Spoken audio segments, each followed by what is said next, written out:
Hey everyone, and welcome to the You vs. Mind podcast. My name is Jack Leake, and I am super excited that out of all the podcasts you had to choose from, you chose this one, and you won't regret it. Here on You vs. Mind, we dive into the heart of the mental battle and provide you with effective strategies to fight, face-to-face, the things like stress and anxiety that plague us all, as well as looking into the root of the issue and digging up testimonies and stories from people and their bout with these trials. It is time to escape the lies we tell ourselves and take back what is ours. And my job is to make sure you don't do it alone. Are you ready? Hey everybody, so I have some very exciting news to share with you regarding the future of this podcast. As you saw in the title, we are making some changes to the show. Most all of the episodes so far have been me conducting an interview. While I think all the episodes have been great and the guests have without a doubt provided amazing content and insight, I have felt that something is missing in the podcast. Not in terms of what the show is about, but more so the format of the show. So I'm super excited to share that from now on we are switching to a co-host format. I think this will provide more natural and conversational sounding content. So who is the new co-host of You vs. Mind? We'll find out right after this break. The new co-host of You vs. Mind is Isabelle Redford. I'm so excited to be here. Isabelle, thank you for agreeing to do this. I'm so excited about the future of this podcast. I think it's going to sound much more entertaining, to say the least, as some of our conversations can be pretty, contain a lot of interesting. different things. Yeah. So Isabelle and I, for those of you who don't know, Isabelle was in episode 2 here on the podcast called Body, Mind, and Soul, where we talked about physical health and the benefits of being physically healthy can help limit your anxiety and reduce it. So go check out that episode. It's the second episode, as I said, here on the channel. But from now on, it'll be Isabelle and I manning the ship here on the show. We'll still have guests. We still have a lot of good plans for the show, but I thought I'd take a little bit and introduce you to Isabelle, but not only Isabelle, but to us, because we are dating, have been for a little bit over a year and a half. We've known each other since 8th grade, and we're now juniors in college, but I chose to ask you out 2 weeks before you left for college, 13 hours away. I should have known in high school all the times you procrastinated on assignments that you were going to wait till the last minute to ask me out. It was all part of my plan. I'm sure it was. It was all part of my plan. But Isabelle and I have done I am a radio announcer for a local school. I call basketball and football games on the radio for a local station. And Isabelle did the games with me this season. So that's kind of our tie in terms of our broadcasting background. Now it's a podcasting deal that we're doing. So that's kind of a background on Isabelle and I. But Isabelle has a much more cool, for lack of a better term, story than I do. Because Isabelle, at a very young age, what were you, 7? 5. Of course you were, 5. 5. At 5 years old, I didn't know what my name was. And Isabelle had been on her way to raise $500,000 for, what country was it? I have 11 homes today total in Haiti, Uganda, and Malawi, Africa, and then there's one in India. So kind of in several different places in the world. So to backtrack and make sense of what she just said, at age 5, she started, this is kind of the short version, started drawing cards to sell to people. And, she saw these children struggling in other countries and they didn't have homes. She was like, well, why don't they have homes? Like, I have a home, why don't they? So Isabelle used her incredible artistic ability. She's one of the best artists I've ever seen in my life. I'm not kidding. Used that ability to create and draw cards to sell. And how many years was it that went by? But you raised $500,000, wasn't it? Yeah, I think my last home, I don't know the exact year on it, but, well, it would have been, because we raised enough money for a water well. There's been several other projects that we've worked on and raised money for, but that was in the summer of 2019 or 2020 that we finished that. So I've kind of moved on from that since then. But yeah, it's been about 15 years or so was how long I was working and raising money and speaking and sharing with people. So it was definitely a good part of my early life and very grateful to have been a part of something like that. Yeah, as Izzy mentioned, she speaks at different places. We were both in 8th grade. You moved from Kansas City, which is a few hours away from where we went to school, but you came your 8th grade year, and I went to a different school than you did, but in the same district. So like 10 minutes away is where we went to 8th grade, and then we went to the same high school. But you went to each school in the district your 8th grade year and spoke. Mm-hmm. You had like a prop, like a little poor looking house to demonstrate what their houses looked like, and then you explain your story and what your plans were. And I remember some of my buddies, they were like, man, she's cute. It's like, what's her name again? Who is that? And little did either of us know that one day we'd be calling games together, doing a podcast, and dating for almost 2 years. So, and Isabelle was also on, was it ABC News? Yeah, ABC and CBS. In New York. At what age was that? 7. At age 7. You can find the clip on YouTube if you look up, I think, Isabelle Redford and then maybe like news or something like that. Or I don't know. I'm sure you guys can figure it out. But the clip's on there. And there's little Izzy sitting there on the couch, legs hanging over the over the sofa, talking on national TV. But you didn't have to tell our listeners that. Well, too bad. I already did. It's cool. Like, I appreciate it. It means a lot. I don't know. I think it's really cool. But anyways, that's just kind of a quick background, a long background on Isabelle. Long as in far back at age 5. I only wish to become half of who you are one day. That would mean that I've turned out pretty good. So thanks again for agreeing to do this. And Isabelle has a unique story, not only in just what she's done in terms of digging wells in countries, building houses, raising money at such a young age, a substantial amount of money, but she does have a history of anxiety, and not that she doesn't have it now, or I don't know who doesn't, but she was able to overcome through the help with the Lord. Izzy's a strong believer, as am I, in Christ. She has a unique story, and we'll dive into that here in a moment.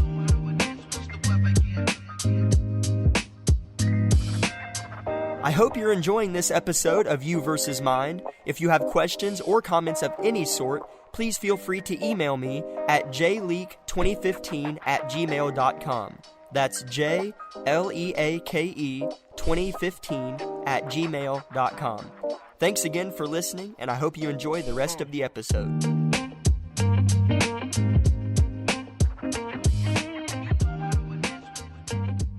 So Isabelle, at a very young age, and you did a lot of things at a young age. Yeah. but at a very young age, Isabelle went through some bad anxiety, or at least that's kind of when it started. It drug out for a while. We'll get into that. But whenever Isabelle started going to school, even kindergarten, Isabelle was introduced into this, for the first time in her life, this performance-based atmosphere that is school. Because we all know how in today's world, or even in the past, grades are pushed so hard. You know, you have to get this letter grade, or you're not this, or if you get a this letter grade, you're not this. So school is one of the more performance-based atmospheres that we enter, and as a young child, especially in your position, Isabelle, because you're very gifted, you're extremely smart. Extremely smart. In 3rd grade, you were pronounced gifted, correct? Yeah, so basically that just means that it's not necessarily that I'm, book smart, I guess is what they would say. I just... I did IQ tests and stuff, and I tested higher than normal. So sometimes that does mean intelligence wise, but it also means that I think different. I process the world around me different. And so that was, ever since I had that label placed on me, it was almost like I had to live up to that. And so that was a root cause for a lot of my performance. And you told me, I didn't even know this part, but you said that school became obviously kind of what I elaborated at was a big stressor for you. School became a big stressor for you. And every day before school, you would get sick. And that's kind of, for those of you who didn't know, in the first episode, I kind of told my story or what I struggle with. I get sick when I get anxious. And you said every day before school, I knew what was coming. I knew the atmosphere I was getting ready to walk into. And I just got so anxious I would get sick. So just tell us a little bit about, you're so young. And whenever you're so young, everything seems like a big deal. You told me a story earlier about, I don't remember how old you were or what grade you were in, but there was this assignment, just a school assignment that you were doing or was getting ready to do, and the anxiety was just so bad. your mom had to come to the school. Tell us a little bit about that story. Yeah, so I think I was in the 4th grade actually, and I don't, like I said, I think it was some history assignment. I mean, it was very, like I said, it's so many years later, I don't even know what it was about, but I just remember like crying and just being really upset about it, and I don't know if it was because I didn't do something right, or it was just something that was really, really minor, but it turned into a really big deal for me. And so yeah, my mom had to come and be like, it's okay, like you're fine, and like my teacher was trying to comfort me. It was just this really big ordeal. But like you said, like my anxiety would start on Sunday nights. Like I was telling you a couple weeks ago, like I heard like the ESPN like intro music, and to me like that always triggered something in my brain. The Sunday night football theme song. Yes. Yeah. And that would cause me to go into like, oh no, tomorrow's Monday, I have to go back to school, I have to perform, and none of those things are even related, but yet that caused so much stress for me going into the week. And that's kind of like the associative anxiety that I covered in the first episode. That's what I have. I've seen memes before, and it's funny. Like it'll be a little picture of the Sunday Night Football logo on the TV, and it says, "I always knew that whenever I heard this music, school was the next day." Or so that's funny how we connect those dots. And you associated that with school, which was anxiety for you, and this has even the whole performance-based mindset for you is still intact with you today. And I don't say that in a negative way. Like, I am somebody who doesn't really stress about school. You don't. That doesn't mean I... Okay. Trust me, I know. We aren't going to get into that. Some professors might listen to this. Anyways, side note. That's not just something that I worry about. And it is something you worry about. And I'm not saying that in a bad way, but some of what you dealt with as a kindergartner in the story we just told is still true with you today. But talk about why you don't get sick in the mornings anymore. You do go to school. You do perform well. You have overcome. You have learned that, okay, this isn't that big of a deal. I still try and work hard. Tell us how you got from where you were at in kindergarten to where you were at now. Tell us where the breaking point was. Yeah, so... What grade was it where you, like, quit, you know? Yeah, and so, I mean, like I said, I had... bad test anxiety, just anything to do with school, it had to be perfect. Now, again, it wasn't that I didn't, like, I always wanted to try my best and everything, so it wasn't like I was, decided to slack off or anything like that, because I wanted to put my best foot forward in everything I did. But it got to the point where I was so stressed out about stuff. I think it was in my sophomore or junior year, the first time it happened, they thought I had a seizure. So basically what happened is my entire one side of my body would go numb. I could not see, like my eyes, they called them auras. And so like, it was like basically TV static in my eyes. I couldn't see anything. It was just a very traumatic. The first time it happened, I thought, I'm dying. Like, I genuinely thought. Well, you were at work. You worked at a pharmacy. Well, that's the second time. The first time it happened, it was at school. And so I was just like, oh my goodness. And one of the girls in my class was like, are you okay? Like, I couldn't control my body. I couldn't, like, they had to walk me to the nurse's office. This was in high school? Yeah. And they actually had an ambulance come get me and rush me to the hospital. And of course, my parents show up and they're like, did she have a stroke? And they're like, we're running, EKGs, all these tests. They couldn't find anything. And they were like, well, we're going to send you to, St. Luke's. We're going to send you to all these different, they ran tests. They did blood panels. They did everything. Well, then eventually when we go see this I think he was like a neurosurgeon or something that dealt with, kids' brain functions. He basically sat us down and was like, look, she has conversion disorder. And it's a type of anxiety that's usually found in high-functioning gifted kids. And so basically what was happening is all my stress was being turned into a physical reaction, essentially. So anytime that I was getting stressed about an assignment, or like I really had several incidences during my junior year, which we had physics that year together. And that was a pretty stressful year for me. I had a lot of late nights that year, and those tests were really difficult. Loved the class. Oh, I hated that class. I hated that. I remember that was the first true, and we'll finish your story in a minute, but it was a tough class. I remember staying up till midnight turning in those lab reports. and we would be on the phone for 3 hours, and we talked in high school, but we didn't talk in high school. No, we didn't. We kind of each subliminally knew, okay, we're perfect for each other. We believe the same things. Yeah. We have the same morals. like we both kind of had like a subliminal connection, Yeah. but we didn't really talk in high school. No, we. But we would do these 3-hour phone calls on physics assignments, and you would screenshot the call and send it to my You're- best friend and be like, Jack and I talked for 3 hours tonight. Yeah, I know about that. But anyways, Thank you onwards for with exposing me on anytime. live. Onwards with the story, please. No, you're good. But that was definitely the year of like, okay, like that class definitely prepared me for college, but that was kind of my wake up call of like, okay, we've got to figure this out because I can't keep living my life like this. And I even told my mom one of the times I was in the hospital, I was like, why am I going through this? Why am I experiencing this? And she was like, God always has a reason for these things. And, you might be able to end up helping someone or share your story. And I was like, okay, whatever. Like, I just want to get better. And so after we went and saw this doctor, he was like, you have conversion disorder, so you need to go to therapy.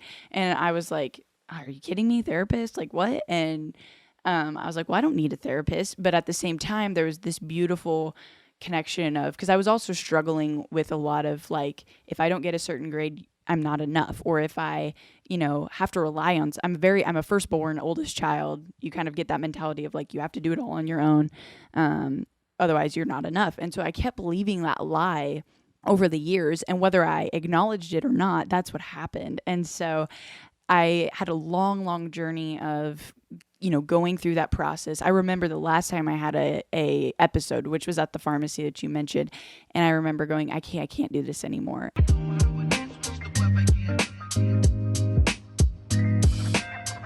I hope you're enjoying this episode of You versus Mind. If you have questions or comments of any sort, please feel free to email me at jleake2015@gmail.com. That's JLEAKE 2015@gmail.com. Thanks again for listening, and I hope you enjoy the rest of the episode.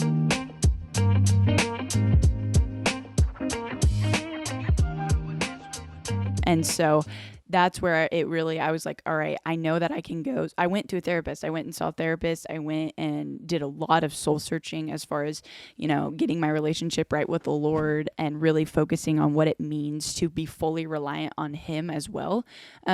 Because I am totally for people going to therapy to get help, people going to figure out, breathing techniques and different things, because I do a lot of that myself, medication, that kind of thing, because there are some things that we can use in the world around us that God has given us to help fight those battles. But at the same time, I also got to the point where it was like I was trying to carry it all on my own, and I couldn't do that. I mean, there was no way I was going to beat it all on my own. And so that was really the turning point for me of going, okay, God, I give you everything. And that was hard for me. Some days I still struggle with that. Like I said, it's been about 4 years now or 3 years now since I've had my last attack. And like, that's a huge deal for me. Like I celebrate that because like to think about where I was, like I don't walk in that anymore.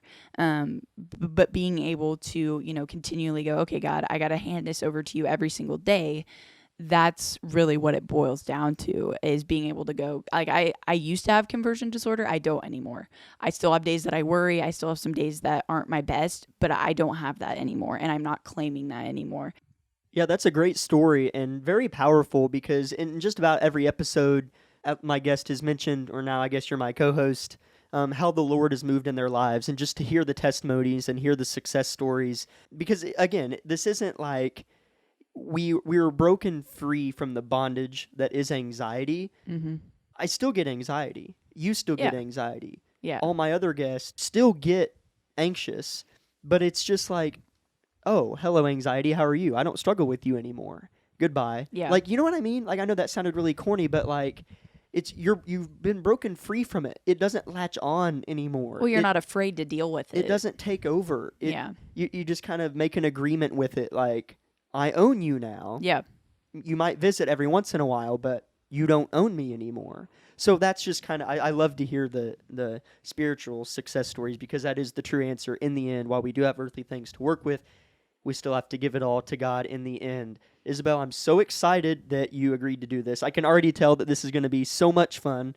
Both of our stories combined and our knowledge moving forward, I think, is going to provide a lot of fun stories, but also informational advice in terms of how to deal with anxiety. And even though we're not licensed doctors, even though we're just 20-year-old college kids, doesn't mean we can't provide some cool stories, some cool information, and just raise some questions that maybe would help you ask yourself. So again, don't shun us away just because we're not a professional. While I think those people are great, I think that we can still open your eyes a little bit to some answers and some different questions. And sometimes I think the title of the podcast can be deceiving, like you versus mind. I like the title, like for me anyways. I'm competitive. And our mind, in the frame of what I was thinking of when I was thinking of this title for the podcast, is like our mind is filled with anxiety and it's gotten away from us and it lies to us.